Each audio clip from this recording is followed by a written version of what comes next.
वसीम जी हमारे साथ जुड़ गए हैं। वसीम जी कितना हो तुसी सारे व्यूअर लभदे पे असी ਤੁਹਾਨੂੰ इतने दिन आपने बड़े दिन लगा दिए बताइए। गुड मॉर्निंग आपको भी, अजय को भी, और ग्रेट टू बी बैक। तो थोड़ा सा ब्रेक लिया था, अच्छा था, शेयर बाजार भी चल गया और अब we are enjoying the party and investors should also be enjoying the party which I think should continue for some time. एक बार पहले, इससे पहले कि आपके स्टॉक पिक्स लें, वसीम साहब बाजार का स्ट्रक्चर बता दीजिए। आरबीआई पॉलिसी है, वो सब क्रॉस कर गया है, बाजार ऊपर की तरफ नए high, just a matter of time. क्या लग रहा है बाजार का व्यू? तो आपने शायद याद होगा, पिक्चर देखी होगी शोले, याद है आपको? बहुत पुरानी, बहुत फेमस पिक्चर थी। तो उसमें यही कहता था, गांव में जब बच्चा नहीं सोता तो गब्बर आ जाएगा।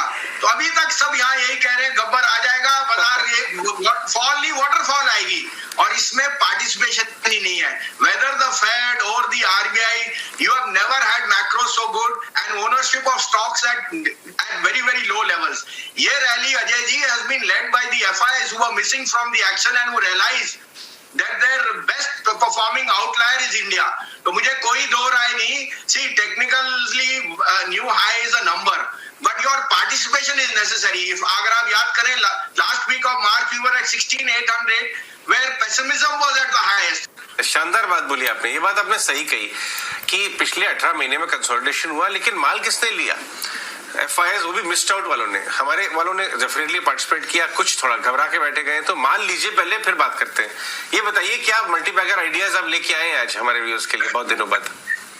क्या नहीं, इस भाव पे मल्टीबैगर तो मुश्किल है, बट मैं 5-6 नाम आपको दूंगा जो मुझे लगता है अच्छा पोर्टफोलियो फिट होएगा। So I will start with 3 large caps and then I will go down to the mid caps so that you make a basket. देखिए Ajay ji, ONGC numbers were a one off and I think that oil prices have bottomed out. अगर share बाजार को globally rally करना है, oil and commodities have to participate, which also means that the Fed will be on hold, और इसका मतलब the dollar will weaken. I am looking at dollar in double digits, और मुझे कोई दो राय नहीं, the catalyst for equity markets are going to be oil and commodities.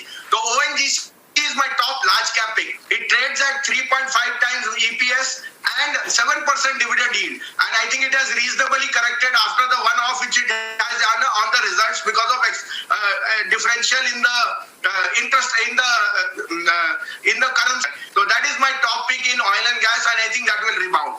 Second होएगा HDFC Bank. देखिए आपको पता है the merger is on the cards and there has been a rebalancing of portfolio, but the best performing large cap, you could have played Bank of Baroda or a IndusInd or a AU Bank, but now there is enough value in HDFC Bank, और मुझे 1750 का भाव इसमें बहुत जल्दी दिखता है।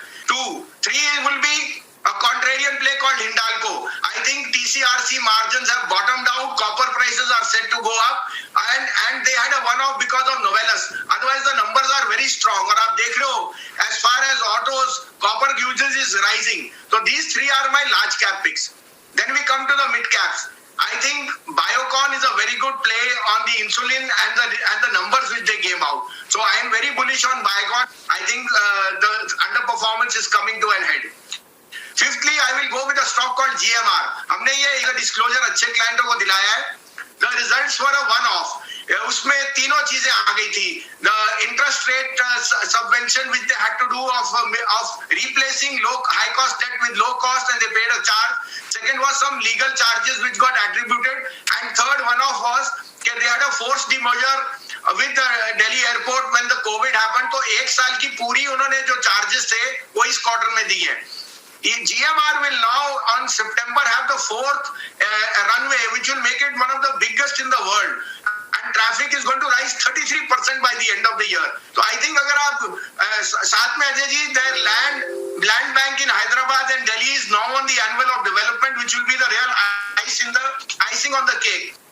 दो और नाम मैं लूंगा। Piramal Pharma, the parent original company with the Piramal started before they sold their blockbuster drug to Abbott. The results were disastrous in the last 3-4 quarters, but this quarter was a standout. So risk reward is very favorable after this quarterly result.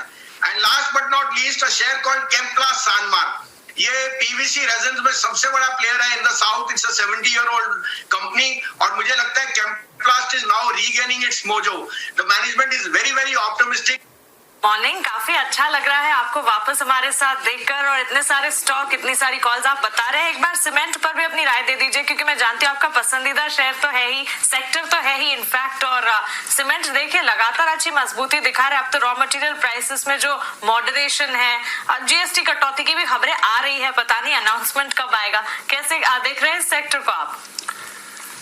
Mansi जी देखिए, UltraTech और अंबुजा मेरे दोनों preferred picks हैं, and as a disclosure they are two of our top portfolio picks. दो राय नहीं है, जैसे मॉनसून खत्म होएगा प्राइसेस विल गो अप, और इनकी जो प्राइसिंग पावर है एंड कंजम्पशन आप देख ही रहे हैं, डीएलएफ इज अबव 500, तो I think real estate is a no brainer. और उसकी जो एंसिलरीज है, steel, cement will do well.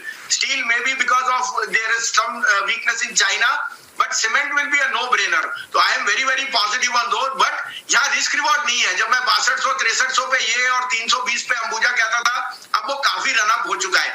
इस कारण से जो हमने नाम अभी लिए हैं उनमें आपको वैल्यूएशन कंफर्ट दिखता है और रिस्क रिवॉर्ड मोर फेवरेबल। जी शुक्रिया हमारे साथ जुड़ने के लिए। इंतजार रहेगा अगली बार वापस आपसे जुड़ने का। Have a nice day to you and looking forward to a long collaboration again.